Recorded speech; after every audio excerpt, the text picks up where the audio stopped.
Welcome to my YouTube channel ABC चौगाई यानी चौगाई एबीसी चैनल में आपका स्वागत है।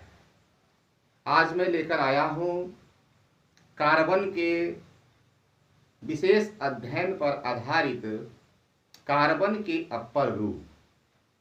कार्बन विभिन्न रूपों में पाया जाता है और ये आज का विषय 10वीं, 11वीं और 12वीं तीनों कक्षाओं के लिए अति महत्वपूर्ण विषय है। मैट्रिकुलेशन में भी इससे प्रश्न आता है और इंटरमीडिएट में भी। इसलिए इन तीनों वर्गों के छात्र विशेष करके ध्यान देंगे। तो आइए देखिए कार्बन की अपरूपता क्या है और ये कितने रूपों में पाया जाता है, ये कितने प्रकार के होते हैं। एक नज़र व्हाइट बोर्ड पर। यहाँ पर मैंने लिखा है कार्बन की अपरूपता यानी एलोट्रोपी ऑफ कार्बन।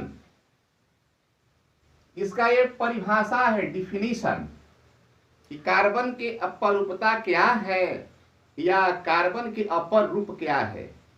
ये दो प्रश्न पूछ सकता है। तो कुछ तत्वों में विभिन्न रूपों में रहने का गुण पाया जाता है। इन विभिन्न रूपों के भौतिक, फिजिकल एंड केमिकल यानी भौतिक और रासायनिक गुणों में अंतर पाया जाता है। इसी गुण को अपर रूपता कहा जाता है। ठीक है।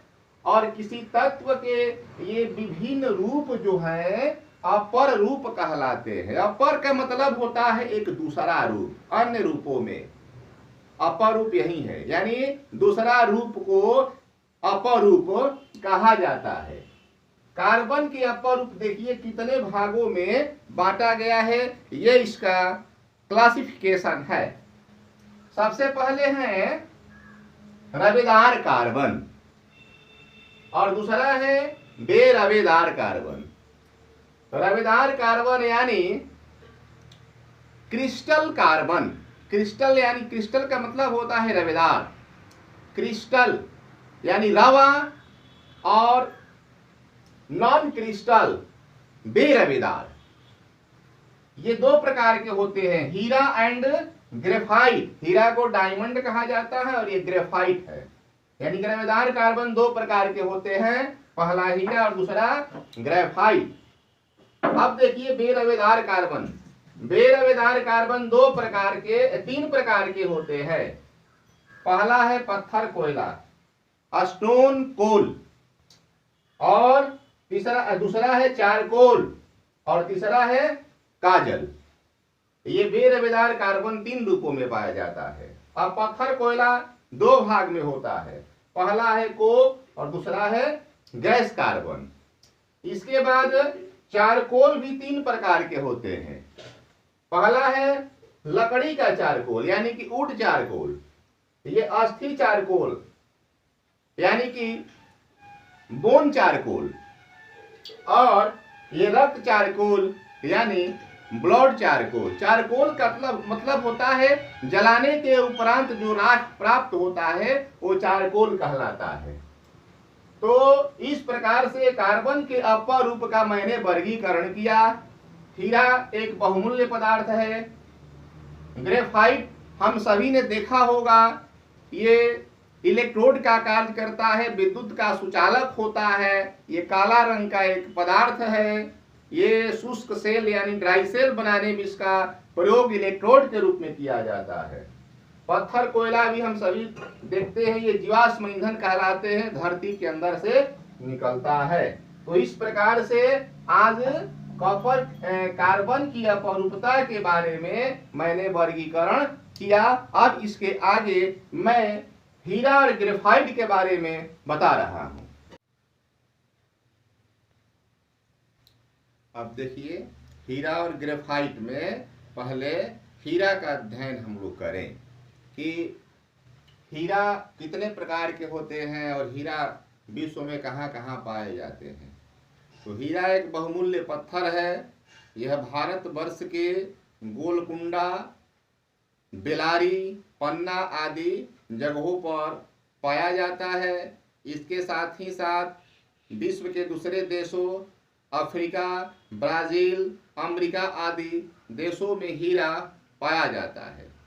हीरा 4 प्रकार के होते हैं, जैसा कि यहाँ पे लिखा गया है। पहला होप हीरा, दूसरा पीत हीरा, तीसरा कोहिनूर और चौथा कुलीन। ये चारों हीरा में सबसे अति महत्वपूर्ण और बहुमूल्य पत्थर कोहिनूर पत्थर है और कुलीन भी है। दोनों अत्यधिक महत्वपूर्ण पत्थर हैं। इन चारों हीरा का माप जो होता है कैरेट में किया जाता है। होप का माप 44.5 कैरेट, पीट 136.5 कैरेट, कोहिनूर 186 कैरेट और कुलीन 303.2 कैरेट, जहां 1 कैरेट बराबर 0.2 ग्राम होता है। अब देखिए, ये हीरा की संरचना है, इसे हम कार्बन की संरचना भी कह सकते हैं। कार्बन परमाणु 4 दिशाओं में 4 कार्बन परमाणुओं से जुड़े होते हैं। ये जो है बतलाया गया है हीरा का संरचना है। अब देखिए हीरा के गुण क्या है। तो प्रॉपर्टीज ऑफ डायमंड, कौन कौन से गुण है? तो बहुत सारे गुण हैं, जिनमें 4 प्रमुख गुण यहाँ पे लिखा गया है। हीरा प्राकृतिक पदार्थों में सबसे कठोर पदार्थ होता है। इसका अपवर्तनांक उच्च होता है, जो 2.45 के बराबर होता है। ये फिजिक्स का भी क्वेश्चन है। 10वीं कक्षा में प्रकाश के अपवर्तन पाठ में हीरा के बारे में पढ़ना है। यह विद्युत का कुचालक भी होता है, इसमें कोई करंट वगैरह नहीं आता है। यह अक्रिय भी होता है, निष्क्रिय होता है, ये इनर्ट होता है। अब देखिए हीरा के उपयोग, तो हीरा का प्रमुख उपयोग आभूषण बनाने के काम में आता है, वो भी रंगहीन हीरे, यानी रंगहीन हीरे आभूषण बनाने के काम में आते हैं। इसके साथ ही साथ कांच काटने, चट्टानों में छेद करने और पत्थरों को पॉलिश करने में भी हीरा का प्रयोग किया जाता है। एक हीरा काला रंग का भी होता है, जिसे बोर्ट कहा जाता है। तो इस प्रकार से हीरा संबंधित हीरा के प्रकार, हीरा के गुण और हीरा के उपयोग हुआ। अब आगे ग्रेफाइट के बारे में समझिए कि ग्रेफाइट कैसा पदार्थ है, इसका गुण क्या है, इसका उपयोग क्या है। अब देखिए ग्रेफाइट के बारे में। तो ग्रेफाइट एक काला पदार्थ है और ये हीरा की अपेक्षा मुलायम होता है और ये बहुत ही उपयोगी पदार्थ है। तो देखिए इसका गुण क्या है, यानी ग्रेफाइट के गुण, प्रॉपर्टीज ऑफ ग्रेफाइट। यह विद्युत का सुचालक होता है, यह काला और अपारदर्शी होता है, यह हीरा से हल्का होता है और इसका विशिष्ट घनत्व 2.25 होता है, यानी 2.25 होता है। और इसमें धातु जैसी चमक नहीं होती है। जैसे कि धातु चमकीले होते हैं और विद्युत के सभी सुचालक होते हैं और चमक भी होती है, तो उसी तरह से ग्रेफाइट तो विद्युत के सुचालक है, पर इसमें धातु जैसी चमक नहीं होती है। अब देखिए ये ग्रेफाइट का उपयोग क्या है। तो ग्रेफाइट तो बहुत उपयोगी पदार्थ है। इसका प्रमुख उपयोग शुष्क सेलों और विद्युत अपघटन क्रियाओं आदि में इलेक्ट्रोड के रूप में किया जाता है। इसे पेंसिल भी बनाया जाता है, काला रंग भी बनाया जाता है। और ये देखिए ये ग्रेफाइट की संरचना है। ये जो मैंने यहाँ पे बनाया है यह ग्रेफाइट की संरचना है। ग्रेफाइट मुलायम धातु अधातु है, विद्युत के सुचालक है, यह पारदर्शी है। इससे बहुत सारे पदार्थ बनाए जाते हैं, जिसमें इलेक्ट्रोड बनाए जाते हैं, पेंसिल बनाए जाते हैं, ब्लैक कलर यानी काला रंग बनाया जाता है। तो इस प्रकार से मैंने ग्रेफाइट का वर्णन किया। अब आप भौतिक गुणों के आधार पर हीरा और ग्रेफाइट में अंतर भी कर सकते हैं। जैसे एक तरफ आप हीरा लिख देंगे, एक तरफ आप ग्रेफाइट लिख देंगे, बीच से एक लाइन खींच देंगे और उसमें आप लिखेंगे हीरा में कि यह पारदर्शी होता है, तो ग्रेफाइट में लिखेंगे यह अपारदर्शी होता है। इसमें लिखेंगे हीरा में कि यह विद्युत का कुचालक होता है, तो ग्रेफाइट विद्युत का सुचालक होता है।